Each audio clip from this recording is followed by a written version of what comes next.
Salut les amis et bienvenue dans votre podcast pour une plongée en piqué mais sans parachute, promis, au cœur de l'icône parisienne, la Tour Eiffel. On va papoter de cette dame de fer qui, du haut de ses presque 330 mètres, nous en a vu de toutes les couleurs et a inspiré un paquet de monde et pas toujours en bien au début, figurez-vous. Accrochez-vous, on part pour un tour. Alors pour bien comprendre, il faut savoir un truc. Avant d'être le symbole qu'on connaît, la Tour Eiffel, on l'a détestait. C'était même une horreur pour beaucoup. Et cette phrase-là, l'inutile et monstrueuse Tour Eiffel, attention, ça ne vient pas de n'importe qui, hein. Non. C'est carrément le début d'une vraie guerre, une déclaration de guerre signée par tout le gratin artistique de Paris. Et quand je dis le gratin, je pèse mes mots. La liste des signataires, c'est simple, c'est le Hall of Fame de la culture française de l'époque. Imaginez un peu, Guy de Maupassant, Alexandre Dumas fils, le compositeur Charles Gounod, et même, tenez-vous bien, Charles Garnier, le gars qui a dessiné l'Opéra de Paris. Rien que ça. Tous ces grands esprits, tous unis pour dire non à ce qu'ils voyaient comme une véritable balafre en plein cœur de leur ville. Donc voilà le décor. Avant de devenir ce symbole d'amour, de romantisme, la Tour Eiffel a dû se battre. Vraiment se battre pour exister.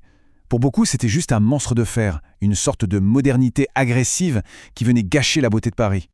Bon, mais alors, d'où elle sort cette idée complètement dingue ? Pourquoi est-ce qu'on a voulu construire une tour de 300 mètres de haut, la plus haute du monde à l'époque, en plein Paris ?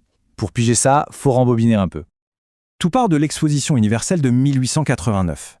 Imaginez le contexte, on est 100 ans pile après la Révolution française. La France, elle veut marquer le coup. Elle veut montrer au monde entier qu'elle est une république solide, moderne, à la pointe de l'industrie. Il fallait un truc qui en jette, un symbole qui claque, une vitrine du savoir-faire français. Et cette vitrine, ça allait être la tour. Du coup, l'État lance un grand concours. Plus de 100 projets arrivent sur la table.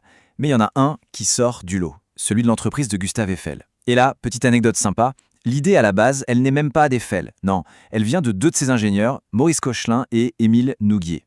Un architecte, Stéphane Sauvestre, va rajouter sa touche, notamment les fameuses grandes arches qui font tout son charme. Au début, Eiffel lui-même n'était pas super chaud, mais il a fini par y croire à fond et a tout fait pour que son projet gagne. Ok, le projet est choisi, et là, c'est parti. Une véritable course contre la montre qui s'engage. D'un côté, on a les artistes qui crient au scandale, et de l'autre, sur le chantier, les ingénieurs et les ouvriers qui se lancent dans un défi complètement fou. Et la vitesse de construction, c'est juste hallucinant. On est en janvier 1887, les fondations commencent à peine. Moins d'un an après, en décembre, c'est le moment clé. Les 4 pieds géants se rejoignent et ça tombe pile poil au premier étage. Une précision millimétrique.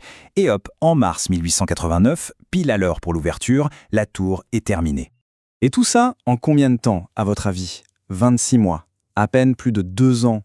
2 ans pour construire le plus haut bâtiment du monde de l'époque. C'est un record absolu, un truc de fou en termes d'organisation et de précision. Ça a calmé pas mal de monde. Et pour tenir tout ça ensemble, 2,5 millions de rivets. Vous imaginez, 2,5 millions. Et chaque rivet a été posé à la main par des petites équipes de 4 ouvriers. C'était un ballet incroyable, une chorégraphie industrielle à des centaines de mètres de haut. Bon, et au final, ça donne quoi ? Pendant que les artistes faisaient la tête, le public, lui, est tombé red dingue de la tour. Dès l'ouverture, c'est un carton monumental. Près de 2 millions de visiteurs qui se bousculent pour voir Paris d'en haut. Le succès est tellement énorme qu'Eiffel rentre dans ses frais la première année. Incroyable. Mais attention, c'est là que l'histoire devient vraiment folle. Parce que tout ce succès, toute cette gloire, ça devait s'arrêter. La tour Eiffel n'était pas censée rester. Elle avait une date de péremption, un permis de 20 ans. En 1909, hop, on la démontait. Le symbole de Paris a failli disparaître avant même de le devenir. Alors comment elle s'en est sortie ?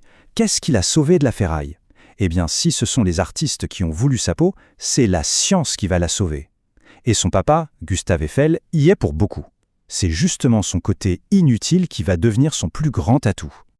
En fait, Eiffel, il était malin. Très vite, il a transformé sa tour en labo géant. On y faisait des expériences sur la météo, sur l'aérodynamisme. Mais le vrai coup de génie, ça a été la radio. L'armée a tout de suite vu le potentiel. Un certain capitaine Ferrier y installe une grosse antenne. Et là, tout change. La tour n'est plus juste un truc pour les touristes. C'est un outil militaire, un atout stratégique majeur. Alors en 1910, quand le permis arrive à sa fin, impossible de la démolir. Elle était devenue indispensable. Sauvée. Et le plus dingue, c'est qu'Eiffel l'avait prédit. Cette citation, elle montre à quel point il était visionnaire. Il a compris avant tout le monde. Pour lui, ce n'était pas juste un exploit d'ingénieur. C'était un outil pour le futur, un truc essentiel pour les communications et pour la défense du pays. Il avait tout vu. Bon, maintenant qu'elle est sauvée des démolisseurs, la tour commence une deuxième vie.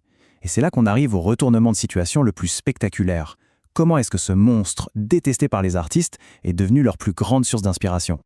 Le décalage est énorme. D'un côté, on a Maupassant qui la traite de squelette disgracieux. D'ailleurs, la légende dit qu'il allait manger tous les midis au restaurant de la Tour parce que c'était le seul endroit de Paris d'où il était sûr de ne pas la voir. Et de l'autre côté, quelques années plus tard à peine, une nouvelle génération d'artistes débarque, les avant-gardistes. Et pour eux, la Tour, c'est tout l'inverse. C'est le futur, c'est la modernité, c'est la vitesse. Le changement de regard est total. Les vieux de la vieille de 1887, ils voyaient une horreur qui défigurait un paysage parfait. Mais 20 ans plus tard, un peintre comme Robert Delaunay, lui, y voit une forme nouvelle, pleine d'énergie, une structure qui fait exploser les vieilles règles de la peinture et qui va même inspirer le cubisme. La tour, ce n'est plus juste un truc dans le décor, c'est le décor. Et ça continue. Prenez un artiste comme Marc Chagall. Pour lui, la Tour Eiffel devient carrément un personnage de ses tableaux. Ce n'est plus du métal, des boulons, c'est de la poésie. C'est le rêve de Paris qui prend forme. C'est devenu le logo de la ville, le symbole qui dit Paris et toute la magie qui va avec. Même le douanier Rousseau, avec son style si particulier un peu naïf, l'a adopté super vite. En fait, en même pas 10 ans, le fameux monstre s'était complètement fondu dans le paysage. Il était devenu normal, presque apaisant. L'œil s'y est habitué. Les Parisiens et les artistes l'ont adopté, elle faisait partie de la famille. Et finalement, c'est peut-être le philosophe Roland Barthes qui a le mieux résumé le truc. Il dit que la force de la Tour Eiffel, c'est qu'au fond, elle ne signifie rien de précis. Ce n'est pas une église, ce n'est pas un château, c'est juste une forme, une structure. Et c'est justement parce qu'elle est vide de sens qu'elle peut tout représenter. Chacun peut y mettre ce qu'il veut. L'amour, la modernité, l'aventure. C'est un écran géant sur lequel on projette l'imaginaire de Paris. Alors, la prochaine fois que vous la verrez scintiller, pensez à toutes ces histoires et n'oubliez pas de lever votre verre à Gustave et son équipe de génie. Allez, à bientôt pour un prochain podcast les copains.